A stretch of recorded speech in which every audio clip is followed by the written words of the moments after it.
అందరికి 15,000 చొప్పున ఇవ్వడం జరిగింది. అలాగే పెన్షన్ 3,000 రూపాయలు ఉన్నటువంటి పెన్షన్ అంటే ఎలిజిబిలిటీ వస్తున్నారు 4,000 చేస్తామన్నారు, అది చేయడం జరిగింది. అలాగే ఉచిత గ్యాస్ సిలిండర్లు ఇస్తామని అన్నారు. గ్యాస్ సిలిండర్లు డబ్బులు పడ్డాయా? ఉచిత ఫస్ట్ ఒకటే చేశారండి, రెండోది కూడా వేస్తారు. అలాగే ఉద్యోగాలు డిఎస్సి నోటిఫికేషన్ ఇచ్చారు.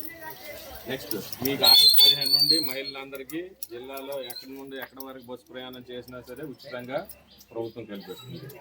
రైతుల కోసము అన్నదాత సుఖీభావ పేరుతో 20,000 రూపాయలు రాష్ట్ర ప్రభుత్వం ఇస్తుంది. ఇంకా మన పల్లెటూర్లకు రాలేదు కానీ సిటీల్లో అన్న క్యాంటీన్లు ఓపెన్ చేశారు. అన్న క్యాంటీన్లో 5 రూపాయలకే చాలా రుచికరమైనటువంటి భోజనం. ఏ హోటల్లో భోజనం చేసినా మినిమం 100 రూపాయలు 120 రూపాయలు తీసుకోండి.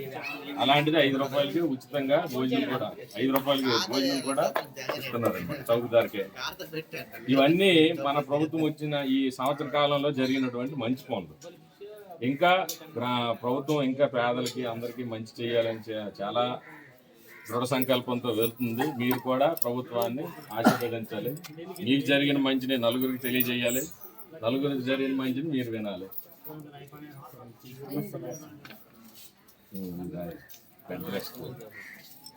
ఇది మీ పర్సనల్ పరిస్థితి.